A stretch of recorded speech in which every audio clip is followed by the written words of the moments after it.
เอาเอาว่าก่อนซะสบายดีเนาะมื้อนี้ก็อยากสิมาเว้าถึงเรื่องวงการมวยลาวเฮานี่แหละเนาะก็อยากรู้ว่าปานใดเนาะสิพัฒนาสิก้าวไกลไปคือต่างประเทศเขายกตัวอย่างก็คือประเทศเพื่อนบ้านเขาก็คือประเทศไทยเนาะที่เขาเจ้าล้ำหน้าเรื่องวงการมวยก็มวยอย่างไรเนาะก็ซ้อมมานี่ก็เกือบสิเข้าเดือนแล้วว่าซั่นไปบำรุงมานี่ก็เบิดหลายแสนเกือบเหยียบหลักล้านแล้วไปแต่ว่าก็มาสิฮ้อนมือก็ยกเลิกค่อยลดน้ำหนักไปก็น่าจนเนาะเริ่มโทรมละแต่ว่าก็มาฮ้อนมือมาก็ยกเลิกคือเก่าจังซี่โอ้เป็นนักมวยก็เบิดกำลังใจเด้ซ้อมก็บ่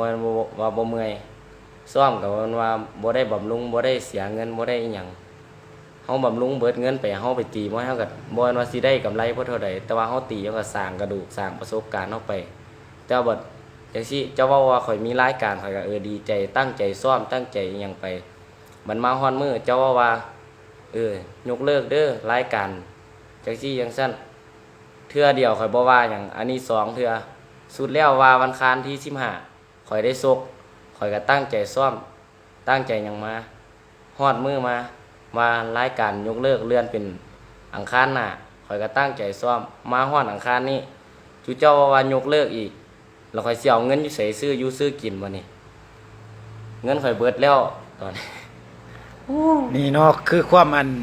ปลุกใจของนักมวยเฮาเนาะเพราะว่าอันนี้ก็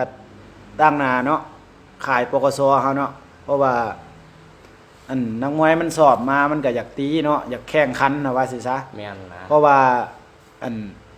มวยอยู่ลาวเฮานะค่าตัวก็ถูกก็บ่ว่าดอกแต่ว่านักมวยมันอยากตีมันอยากสร้างกระดูกมันว่าสิซะแต่ว่าเป็นหยังผู้จัดการแข่งขันนี่นะคือว่าเฮ็ดคือเล็กน้อยนะตัวที่1แล้วก็มาเทื่อ2จังซี่นะแล้ววันนี้เว้าง่ายๆซะว่าทีมให้ขี่ให้ผู้นี้แล้วก็ทีมขี่ให้ผู้นี้แล้วเฮ็ดจังซี่ก็บอกว่ายกเลิกเด้อซะแล้วก็แล้วไปเพราะว่าหมู่เฮานี่ก็ซ้อมตลอดอยู่แต่ว่าบ่อนแข่งขันก็มีอยู่แต่ว่าบางคนเนาะเด็กน้อยเนาะมันบ่ทันเก่งก็บ่ทันอยากข้ามไปตีประเทศเพื่อนบ้านจังซี่นะมันสู้เขาบ่ได้จังซี่นะเฮาก็อยากสร้างกระดูกอยู่บ้านเฮาเองว่าสิซะคือจังนี่แหละนี่เฮ็ดพันธุ์แท้นี่คันว่าเลยซ้อมนี่ก็ห่วยตั้งใจเด้บอกง่ายๆว่ามีอนาคตโดนนะว่าซ้อมบำรุงนี่เต็มที่ซ้อมตั้งใจแล่นนี่4-5รอบแต่ว่าบ่เมื่อยแล้วเตะเป่านี่บ่ให้เว้าหรอก10นาทีนะบ่เมื่อยซ้ำนะบอกง่ายๆซะบัดมาฮู้ว่ารายการยกเลิกจังซี่นะมันแบบมันคือจังแบบ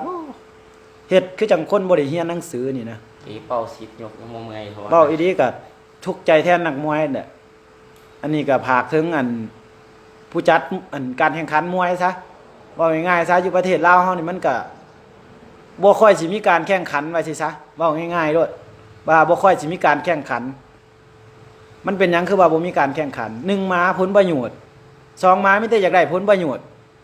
เว้าง่ายๆโลดว่าอยากได้ผลประโยชน์หลายกว่าลงทุนแล้วมันสิก้าวไปจังได๋แนวนี้น่ะนักมวยลาวน่ะบัดไปตีอยู่ไทยก็บอกให้เขาว่าเขาจังสั่นจังซี่บ่ซ้อมแนวนั้นแนวนี้ก็ไปตีสิว่ามาหันสแตกอีหยังอยู่บ้านเจ้าของนะยังบ่มีการแข่งขันนักมวยมันก็อยากชนะตีมวยน่ะบ่ไว้จะเอาแต่ค่าตัวอันนี้ข้อห้องเนาะว่าเฮาก็ผู้หนึงแหละว่าสิซาเว้าเรื่องตีมวยมานี่เฮาก็ว่าก็บ่เก่งหรอกแต่ว่าเฮาก็สามารถที่ว่าไปไทยก็ชนะไทยอยู่บางเทื่อก็แพ้แต่เกมกีฬามันมีแพ้มีชนะแต่ว่ารุ่นน้องเฮานี่คือจังซี่นี่มันต่ำต้อยน้อยใจได้เพราะว่ารายการออกมาก็ตั้งใจสอบบัดสุดท้ายมายกเลิกตั้ง2เทื่อน่าเห็นใจเด้อันนี้ก็ขอฝากไปเนาะทั้งผู้ใหญ่เพิ่นน่ะล่ะไปสิแก้แนวใดก็แก้ซะกับพวกนี้นะขอจบเนาะ